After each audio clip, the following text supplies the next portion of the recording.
সবুজ অঙ্গনের একজন প্রিয় মানুষ এবং একজন ভালো মনের মানুষ আহসান হাবিব নাসিম। তিনি সভাপতি অভিনয় শিল্পী সংঘের। সম্প্রতি তারা বৈশাখী উৎসব পালন করলেন এবং সেখানে এজিএমে অনেক বিষয় ঘোষণা দিলেন যেগুলো অবশ্যই অভিনয় শিল্পীদের আশান্বিত করে।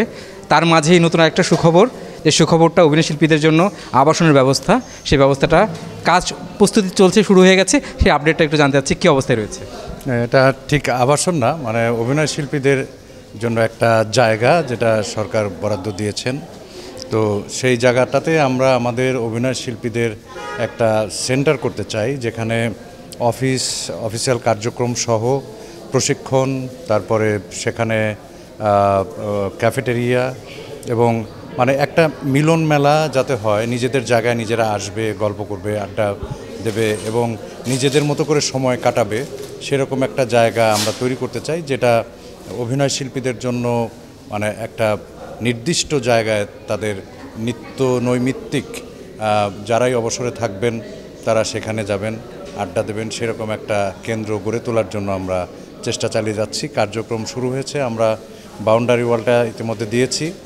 এরপরে বিভিন্ন প্রক্রিয়া আছে, সেই প্রক্রিয়ার মধ্য দিয়ে খুব অচিরেই হয়তোবা আমরা সেখানে মানে সবাই মিলে সেখানে সমাবেশ ঘটাতে পারবো, সেই আশা করছি। এই অর্জনটা কি অনেক বড় মাপের, বা কতটুকু অর্জন আপনি মোটামুটি অর্জন করতে পেরেছেন বলে মনে করেন এই বিষয়টা নিয়ে? এটা অনেকগুলো বিষয়ের মধ্যে একটি। এটাই যে অভিনয় শিল্পীদের একমাত্র লক্ষ্য উদ্দেশ্য তা নয়, এটা অনেকগুলো বিষয়ের মধ্যে একটি, যে নিজেদের একটা জায়গা যেখানে নিজেদেরকে মানে সেখানে সম্পৃক্ত রাখবেন এবং সেখানে চর্চা, সেখানে ট্রেনিং, সেখানে বিনোদন সব শিল্পীদের জন্য থাকবে। এটা একটা মাত্র বিষয়। আমাদের যেটা মূল লক্ষ্য সেটা শিল্পীদের নিরাপত্তা, সেটা সামাজিক নিরাপত্তা, সেটা শুটিং ইউনিটের নিরাপত্তা এবং সর্বোপরি যাতে এই পেশার প্রতি সবাই আস্থাশীল থাকেন সেই জায়গাটা তৈরি করা, যাতে করে পরবর্তী প্রজন্ম এই পেশাকে পেশা হিসেবে নিতে তাদের যাতে কোনো রকমের তারা যাতে দ্বিধান্বিত না হয়, যাতে গৌরবের সাথে এই পেশাটাকে গ্রহণ করার জন্য প্রস্তুত হয় পরবর্তী প্রজন্ম, সেই জায়গাটাতে পৌঁছানোটা আমাদের মূল লক্ষ্য। তো তার মধ্যে একটি বিষয় হচ্ছে আমাদের নিজস্ব একটি জায়গা, যেখানে অভিনয় শিল্পীদের নিজেদের একটা জায়গা, সেই জায়গাটা আমরা করতে পেরেছি। ইতিমধ্যে আমরা চলচ্চিত্র শিল্পী কল্যাণ ট্রাস্ট যেটা হয়েছে তার সাথে আমরা সম্পৃক্ত হয়েছি এবং আমরা ছোট ছোট করে ওয়েলফেয়ারের কাজও করছি। কিন্তু মূল জায়গাটা হচ্ছে যে অভিনয় শিল্পীদের মর্যাদা, সামাজিক মর্যাদা এবং নিরাপত্তা, সেই জায়গাটা নিয়ে আমাদের আরও অনেক বেশি কাজ করতে হবে। শিল্পীদের স্বার্থ দেখতে গিয়ে অভিনয় শিল্পী হিসেবে, আপনার নেতা হিসেবে আপনার স্বার্থ আসলে জলাঞ্জলি দিচ্ছেন কিনা, বা আপনার কাজ কম হচ্ছে কিনা, কি মনে হয়? সেটা অবশ্যই, তার কারণ এই যে কাজ করতে গিয়ে যেটা হয় যে কমিটমেন্ট যেটা দেওয়া হয়, সেই কমিটমেন্ট রাখতে গিয়ে নিজের ব্যক্তিগত কাজে তো কিছু ব্যত্যয় ঘটে, পারিবারিক কাজেরও কিছু ব্যত্যয় ঘটে এবং অন্যান্য কিছু কাজের ব্যত্যয় ঘটিয়েই এখানে কাজ করতে হয়। সেটা অবশ্য টাইম ম্যানেজমেন্ট করে নিতে হয়। তো কোনো একটা কাজ ভালো কিছু করতে গেলে একদিকে একটু ছাড় দিতে হবে, কোনো সময় একদিকে ছাড় দিয়ে তারপরে আরেকটা কাজ করতে হয়।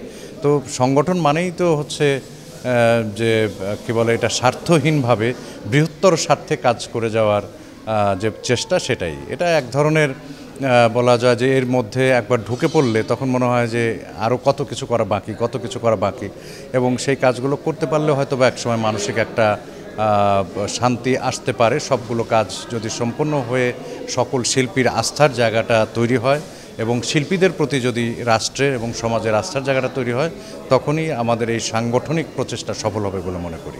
আপনি এদিকে সফল, আপনার কাজ এখন কি কাজ করছেন এই বছরে, বা আপনার কাজে কত দূর আপনি যাচ্ছেন, কি কাজ করছেন, একটু আপডেটটা জানানো যাবে কিনা? কাজ করছি, এর মধ্যে একটি চলচ্চিত্রে অভিনয় করছি, দুটি ধারাবাহিকে অভিনয় করছি, মাঝে মাঝে 1 ঘন্টা নাটক করছি, টেলিফিল্ম করছি।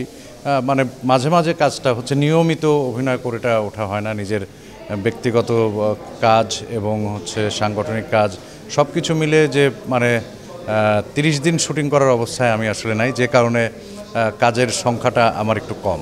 জাতীয় নির্বাচন, সেখানে কি নেতৃত্ব দেওয়ার মানে ইচ্ছা রয়েছে যে এইটা আমার পরিবর্তন করা দরকার, আমি এখন এই জায়গা থেকে শিখেছি, আমি নির্বাচনে গেলে আমি এই জায়গাটা আমি ঠিকঠাক করতে পারবো, শিল্পীদের পাশে দাঁড়াতে পারবো, একটা সেক্টর তো থাকে, এরকম করার ইচ্ছা রয়েছে কিনা? সেরকম ইচ্ছা এখনও আমার নাই।